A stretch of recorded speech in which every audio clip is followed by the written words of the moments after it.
पुण्याच्या पावसात प्रेम. पुण्याच्या पावसाळ्यात शहर एक वेगळेच रूप धारण करते. कोसळणारा पाऊस, गारवा आणि गरम वडापाव यांच्या संगतीत दोन तरुणांची भेट झाली. माधवी, एक साहित्यप्रेमी, पुस्तकालयातून बाहेर पडत होती. अचानक तिला एक तरुण, विपुल, भिजून चांगलाच निघाला होता, त्याला मदत करण्यासाठी पुढे आली. माधवीने विपुलाला आपल्या घरी येऊन कपडे बदलण्यासाठी सांगितले. त्याच्याकडे बदलण्यासाठी कपडे नसल्याने माधवीने त्याला आपल्या भावाचे जुने कपडे दिले. त्यांच्यात चर्चा सुरू झाली.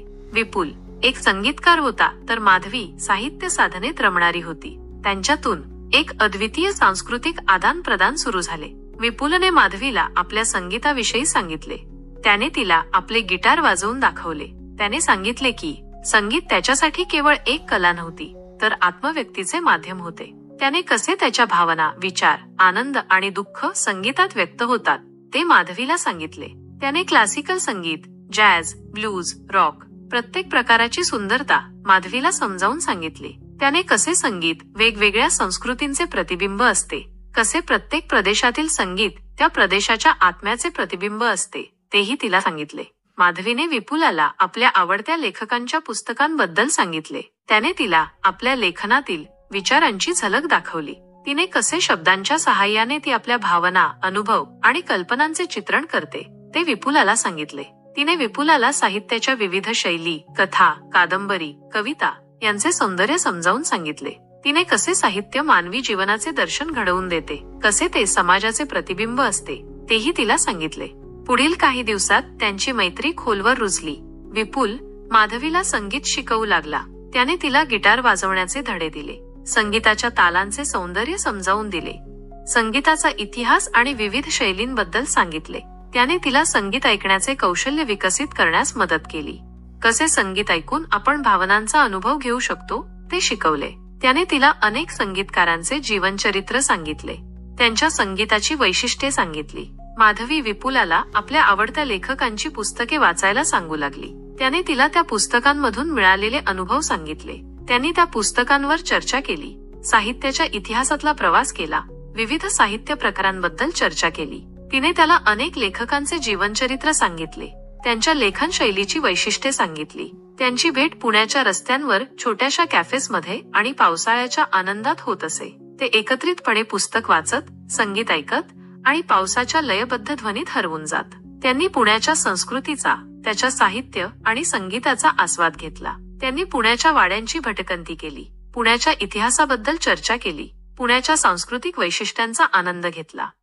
माधवीला विपुलची संगीत प्रतिभा भुरळ घालत होती. त्याच्या संगीतात एक अशी भावना होती जी तिच्या मनाला स्पर्श करत होती. त्याचे गिटार वादन तिच्या मनात एक वेगळ्याच जगाचा अनुभव घेऊन येत असे. त्याचे संगीत तिला अशा भावनांना स्पर्श करत असे ज्यांचा तिला अस्तित्वच माहीत नव्हता. त्याने तिला संगीताच्या माध्यमातून आनंद, दुःख, प्रेम, निराशा, आशा, भय, उत्साह या सर्व भावनांचा अनुभव घेतला.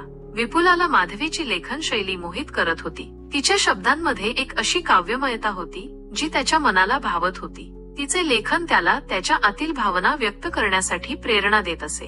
तिने त्याला शब्दांच्या माध्यमातून मानवी जीवनाचे सौंदर्य, त्याच्या संघर्ष, त्याच्या आनंद, त्याच्या दुःखाचे दर्शन घडवून दिले. त्याने लक्षात घेतले की शब्दांच्या सहाय्याने माणूस आपल्या आतील जगाचे अनंत रंग चित्रित करू शकतो. त्याने लक्षात घेतले की साहित्य हा मानवी जीवनाचा आरसा आहे. एकदा एका पावसाळी संध्याकाळी विपुलने माधवीला आपल्या मनातील भावना व्यक्त केल्या. ते एका छोट्याशा कॅफेमध्ये बसले होते. बाहेर पावसाची रिमझिम सुरू होती. विपुलने गिटार घेतला आणि माधवीसाठी एक छोटेसे गाणे गायले. त्याने तिला सांगितले की ती त्याच्या आयुष्यात आनंद घेऊन आली आहे, की तिच्यासोबत असणे म्हणजे त्याच्यासाठी स्वर्गात असण्यासारखे आहे.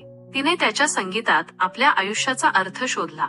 तिने लक्षात घेतले की त्याचे संगीत केवळ आवाज नव्हते, तर त्याच्या आत्म्याचे प्रतिबिंब होते. माधवी ही आपल्या मनातील भावना व्यक्त करण्यास कचरली नाही. तिने त्याला सांगितले की त्याच्या संगीताने तिचे मन मोहून घेतले आहे. त्याच्यासोबत असणे म्हणजे तिच्यासाठी आयुष्यातील सर्वात सुंदर अनुभव आहे. तिने त्याच्या संगीतात आपल्या आयुष्याचा अर्थ शोधला. तिने लक्षात घेतले की त्याचे संगीत तिला नवीन दृष्टिकोन देत आहे, नवीन जग दाखवत आहे. त्यांनी एकमेकांना आपले जीवन सामायिक करण्याचे ठरवले. त्यांचे लग्न झाले. त्यांच्या घरात संगीत आणि साहित्य यांचा संगम साधला. विपुलने आपले गिटार वाजवले तर माधवीने कविता वाचली. त्यांनी एकत्रितपणे पुस्तके लिहिली. संगीत रचले. त्यांनी पुण्याच्या पावसाळ्यात प्रेमाची एक अद्वितीय गाथा रचली. त्यांनी एकमेकांना समजून घेतले, एकमेकांना प्रोत्साहित केले, एकमेकांच्या कलांना उभारी दिली. त्यांनी एकत्रितपणे साहित्यिक संमेलने, संगीत कार्यक्रम आयोजित केले. त्यांनी पुण्याच्या सांस्कृतिक जीवनात योगदान दिले.